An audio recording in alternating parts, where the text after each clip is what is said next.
மாதவிடாய்ன்றது மாதம் விடாமல் வருவதுதான் மாதவிடாய்ன்ற ஒரு விஷயம். அதுதான் மாதவிடாய்ன்றதே பேரே வந்திருக்கு. முற்காலத்தில் என்ன பண்ணியிருக்காங்கன்னா, பெண்கள் வந்து நிறைய வேலை செஞ்சுருக்காங்க. அந்த காலத்துலலாம் வந்து பெண்கள் வந்து ரொம்ப உடல் உழைப்புகளை கொடுத்தவங்க. நம்முடைய முன்னோர்கள்லாம் வந்து முட்டாள்கள் இல்லை, ஃபஸ்ட்டு அதை தெரிஞ்சுக்கோங்க.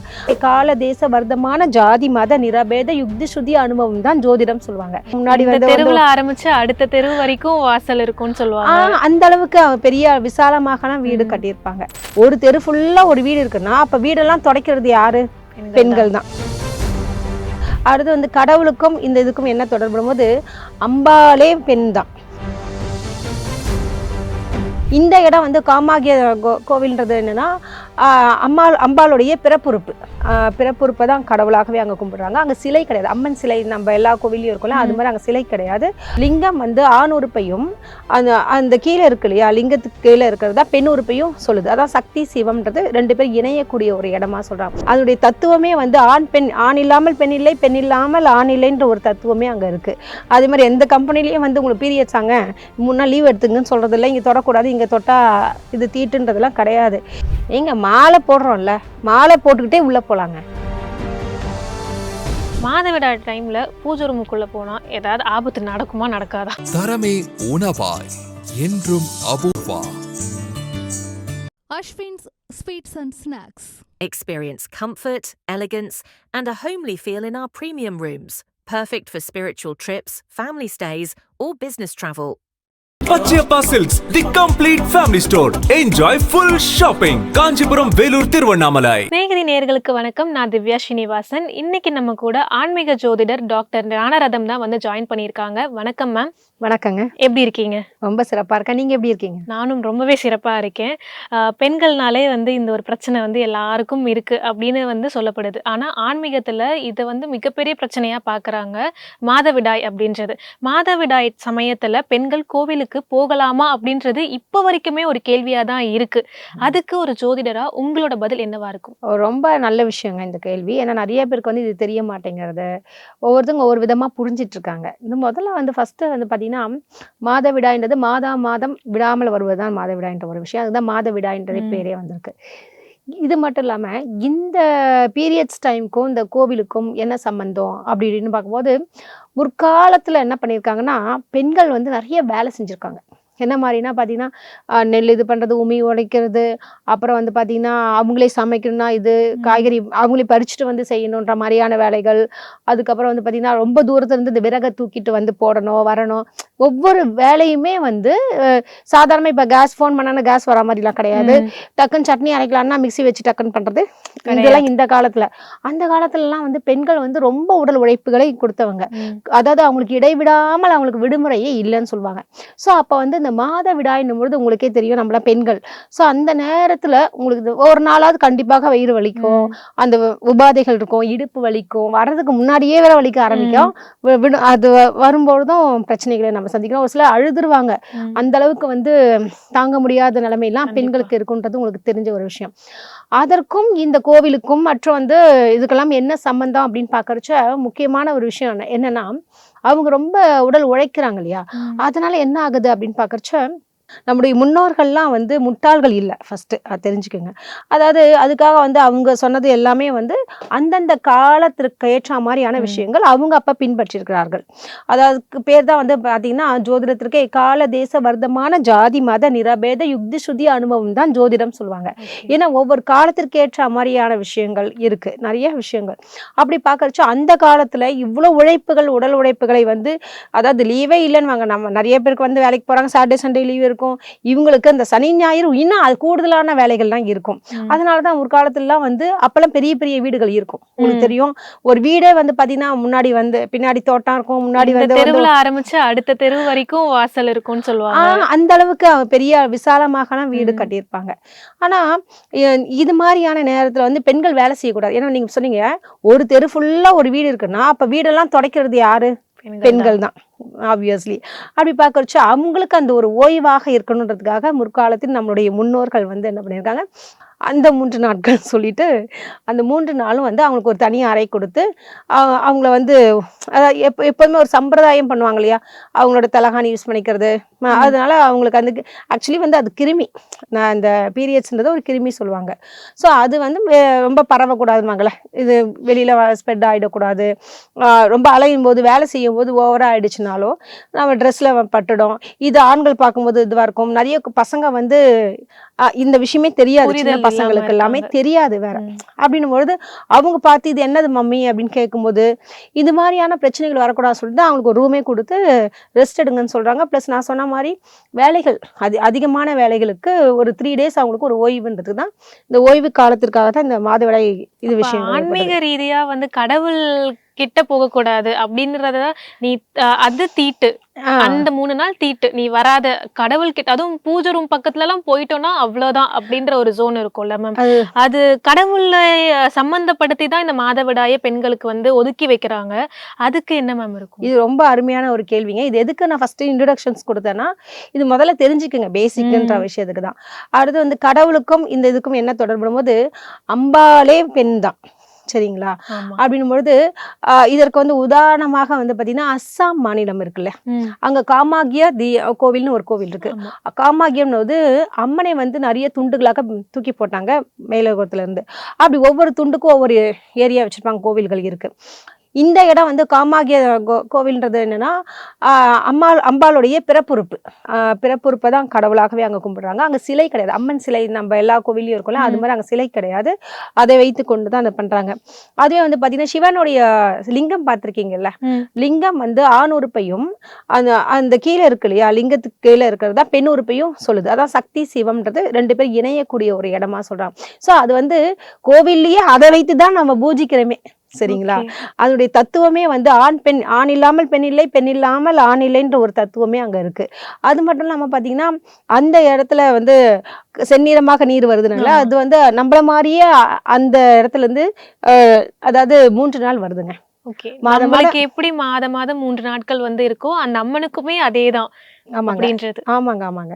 அப்படின்னும் பொழுது கடவுளே வந்து கோவில்லயே அந்த இது வைத்துதான் கும்பிடணும் பொழுது நம்ம வந்து அங்க போகக்கூடாது பீரியட்ஸ் ஆனான்றதுல அபத்தமான ஒரு விஷயம். அதே மாதிரி வந்து பாத்தீங்கன்னா, இப்ப மேல்மருவத்தூர் இருக்கு இல்லையா, அடிகளார், அங்க வந்து பாத்தீங்கன்னா அது ஒரு பெரிய ஒரு புரட்சியே அவர் செஞ்சுட்டான்னு சொல்லலாம். என்ன மாதிரியான விஷயம்னா, முதல் முறையில் அதாவது கருவறைக்குள் பீரியட்ஸ் ஆனாலும் அதான் மாதவிடாய் ஏற்பட்டாலும் பெண்களே அங்கே அபிஷேகம் பண்ணலாம், ஆராதனை செய்யலாம், அவர்களே அங்க நிக்கலாம்.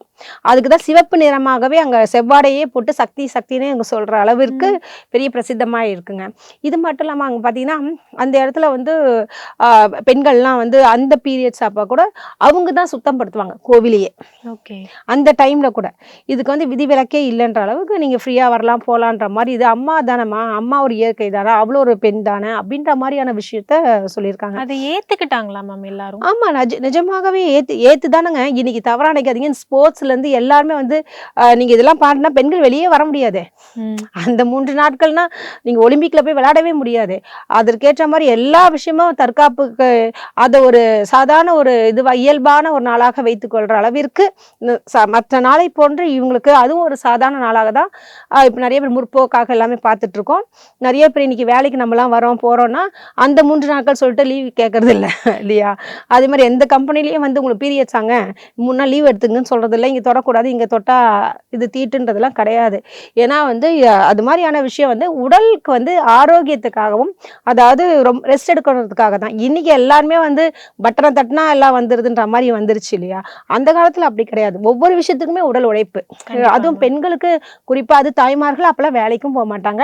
வேலைக்குன்னு என்ன விஷயம்னா இதே வேலை, வீட்டு வேலை செய்யறது, விவசாயத்துல போய் நிக்கிறது, இப்படி எது எடுத்தாலுமே இடிச்சு அரைச்சி என்ன உழைப்ப வந்து போட்டிருந்ததுனால. அந்த மேல்மருவத்தூர் கோயிலை பத்தி சொல்லியிருந்தீங்களா மேம்? அந்த மேல்மருவத்தூர் கோயில்ல பெண்களே வந்து கருவறை வரைக்கும் வந்து அம்பாலை வந்து வழிபடலாம்னு சொல்லும் போது இதை முதல்ல வந்து பண்ணது யாரு? ஆர் வந்து இந்த விஷயம் இப்ப வரைக்கும் நடந்துட்டு தான் இருக்கா? இப்ப வரைக்குமே அங்க பெண்கள் வந்து மாதவிடாய் டைம்லயும் கோயிலுக்குள்ள போகிறாங்களா? ஏங்க மாலை போடுறோம்ல, மாலை போட்டுக்கிட்டே உள்ள போலாங்க.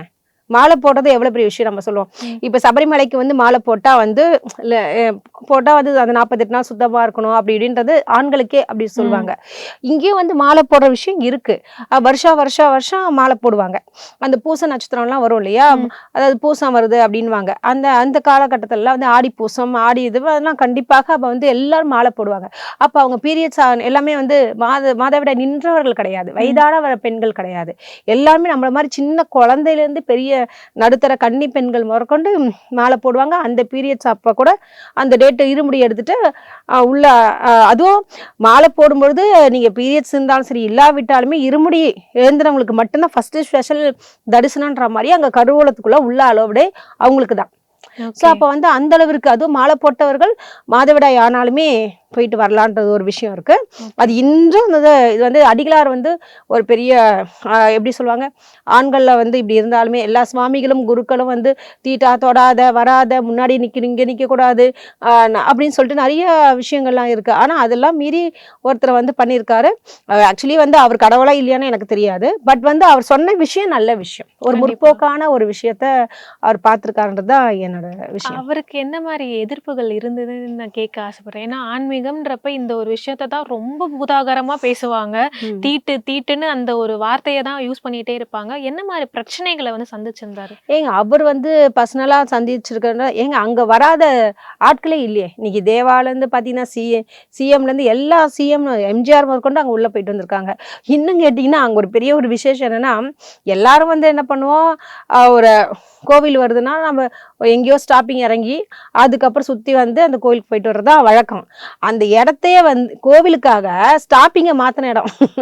அந்த அளவுக்கு அந்த ரோடையே வந்து இது போடுவாங்க இல்லையா, ரோடா இருந்த இடத்த கூட ஆப்போசிட்ல வந்து பிரதிங்கரா கோவில் இருக்கும். நான்லாம் சின்ன குழந்தையிலேயே அந்த கோவிலுக்கு போயிருக்கேன், 5th ஸ்டாண்டர்ட் படிக்கும்போது. அந்த காலத்திலேயே அப்போ போகும்போது லெஃப்ட் சைடில் வந்து பிரதிங்கரா அம்மன் காளி இருக்கும். நான் இப்போ அந்த இது இருக்கு இல்லையா, சூளம்லாம் இருக்கும் இல்லையா, அதுதான் அதுக்கு நடுவில் இடைப்பட்ட தூரம் வந்து ரோடா இருக்கும். இன்னைக்கு அதெல்லாமே ரோடு கிடையாது. ஸோ அந்த அளவுக்கு அதே மாதிரி எப்பேற்பட்ட வெளிநாட்டில் இருக்கவர்கள் கூட சரி, அதாவது வேற குலத்தவர்கள், அதாவது இந்த தீட்டு கீட்டு ஜாதியை வந்து மரமா தப்பா பேசுறவங்க எல்லாம் கூட அடிகளார்கிட்ட வந்து அந்த கோவிலுக்கு, ஓம் சக்தி கோவிலுக்கு எல்லாருமே வராங்க. அது பெரிய ஒரு விஷயம். அதுவும் எப்படின்னா வெளிநாட்டில இருந்தவங்களாம் மாலை போட்டு வந்துட்டு இருக்காங்க. அதுக்கு தங்கறதுக்கு ரூமு, இது ஈவன் அங்கே காலேஜ் இருக்கு, ஓம் சக்தி மெடிக்கல் காலேஜ், ஓம் சக்தின்னு சொல்லி ஸ்கூலு காலேஜ்னு என்னென்னமோ ஹாஸ்பிட்டல் பண்ணியிருக்காங்க. ஸோ அந்த அளவுக்கு வந்து அது வளர்ச்சி அடைய வச்சிருக்காரு. பெரிய ஒரு விஷயம். ஒரு சாதாரண மனிதர் ஒரு குக்கிராமத்தில் பிறந்து இந்த அளவுக்கு ஒரு பெரிய மகா வளர்ச்சின்னு தான் சொல்லலாம். அதுவும் வந்து அவர் ஜாதியும் பார்த்து ஒரு சக்திரியர்ல அவர் பிறந்திருக்காரு. அப்படி இருந்தும் உங்களுக்கு கோவில்னாலே இந்த வகுப்பினர் தான்ற மாதிரிலாம் இருக்கும் ஜென்ரலா விஷயம். அதையும் மீறிகிரி ஏதோ ஒரு சாதனை படைச்சிட்டாரு. ஆனா சாதனைன்றதை விட பெண்களுக்கு அவர் வந்து நல்ல ஒரு முக்கியத்துவம் கொடுத்திருக்காருன்றது தான் உண்மை. ஓகே. இது சொல்லனாலும் நிறைய பேருக்கு இவ்வளோ காலமா அதை தான் வந்து கேட்டு கேட்டு பழகின ஒரு விஷயம். மாதவிடாய் டைம்ல பூஜை ரூமுக்குள்ள போனா ஏதாவது ஆபத்து நடக்குமா நடக்காதா? ஒண்ணுமே இல்லைங்க. அந்த காலத்துல நான் சொன்ன மாதிரி நம்மலாம் வீடு எப்படி இருக்கும், 1/2 ஏக்கரு, ஒரு 3 கிரவுண்ட்ல வீடு, 5 கிரவுண்ட்ல வீடு, அப்படி வீடு கட்டியிருப்பாங்க. இன்னைக்கு வந்து பாத்தீங்கன்னா ஃபிளாட் ஆயிடுச்சுங்க. ஒரே இடத்துலயே நீங்க 4 மாடி கட்டிடுறாங்க. உங்களுக்கு தெரியும். அதுலயும் சிங்கிள் பெட்ரூமா 300 ஸ்கொயர் ஃபீட்ல எப்படி வீடு கட்டலாமான்ற மாதிரிலாம் ஆர்கிடெக்சர்லாம் பிளான் பண்ணிட்டு இருக்காங்க. இப்போ பூஜை ரூம்ன்றது ஒரு வீடு ரூமாவே இருந்துச்சு, பூஜை அறைனாவே இருந்துச்சு. இப்போ பூஜைக்குன்னு ஒரு செல்ஃப்னா ஆக்கிட்டாங்க. ஒரு சின்ன இப்போ பூஜைக்குன்னே இப்போ வந்து ஒரு சின்னதா அந்த ஆசாரிகள்கிட்ட கொடுத்து அழகா மூடி வச்சிடுறாங்க. உங்களுக்கு பீரியட்ஸா எங்க வேணா நீங்க உலாத்துங்க, கதவை வந்து திறக்காதீங்க, அவ்வளவுதான் விஷயம், முடிஞ்சிருச்சு. இப்போ டெத்து வீட்டுல நடந்துருச்சுன்னா என்ன பண்ணுவோம், ஃபர்ஸ்ட் சாமி போட்டோ எல்லாம் மூடிடுவாங்க, திரையை மூடிட்டு தான் அதுக்கப்புறம் தான் எல்லா விஷயம் நடக்கும். இது நீங்க பார்த்திருப்பீங்க. அதே மாதிரியான விஷயம். அது இப்ப வந்து இடம் பற்றாக்குறையே இருக்கு. இப்ப போயிட்டு நீங்க வந்து இங்க தொடக்கூடாது, அந்த ரூம்குள்ள போக கூடாதுன்றதே இல்ல. சாமிக்கு தனி அறைய ஒதுக்கிட்டாங்க. அவங்க சாமியும் ஒதுக்குற அளவுக்கு தான் இன்னைக்கு இருக்காங்க. ஏன்னா இன்னைக்கு வந்து அவ்வளோ வேலை செஞ்சே ஆகணுங்க. எல்லாருமே வந்து பெண்கள் வந்து நைட் டியூட்டி பார்த்தாகணும், இடுப்பு வலியோட பீரியட்ஸோட பண்ணணும். அது உங்களுக்கே தெரியும், நம்மளாம் அனுபவிச்சிருப்போம். ஒரு ஆர்டிக்கல் எழுதணும், டைப் படிக்கணும் அப்படின்னும் போதெல்லாம் உட்காந்து நீங்கள் உட்காந்து எங்கே போய் எந்த ஸ்ட்ரீட்டில் போய் நீங்கள் தனியாக போய் ரெஸ்ட் எடுக்க முடியும், ரூம் போட முடியுங்களா? சொல்லுங்க பார்க்கலாம். அதனால வந்து தற்காலத்திற்கு ஏற்ற மாதிரி நம்ம கடவுள் பக்தின்றது என்னங்க, கடவுள் நமக்குள்ளேயே வந்து கடவுள் இருக்கிறார் அப்படின்னும் பொழுது அந்த ஒரு நல்ல ஒரு விஷயத்த விஷயத்த நீ யாருக்கும் தீங்கு நினைக்காத. தீட்டுன்றது உடம்பால தீட்டுன்றதை விட மனசால தீட்டுப்படக்கூடாது என்னை பொறுத்த வரைக்கும். அதாவது மற்றவர்களை வந்து அதாவது ஒரு வஞ்சகமா பார்க்கறது, பொறாமை எண்ணத்துடன் பார்க்கறது, இது மாதிரியான விஷயங்கள்லாம் வந்து தவிர்ப்பது நல்லது. அடுத்தவங்களுடைய வாழ்க்கையில போயிட்டு அடுத்தவனுடைய கணவரை வந்து அபகரிக்கிறது, அதே மாதிரி வந்து தவறான வழிமுறைகளுக்கு போகாம நீங்க இருந்தாலே கடவுள் உங்க கூட இருப்பாருங்க. ஓகே மேம், அழகா சொன்னீங்க. ரொம்ப நன்றி மேம். நன்றி, வணக்கம். தரமே உணவாய் என்றும் Apoorva. Ashwin's Sweets and Snacks.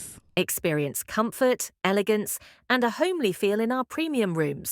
Perfect for spiritual trips, family stays, or business travel. Pachiyappa Silks, the complete family store. Enjoy full shopping. Kanchipuram, Velur, Tiruvannamalai.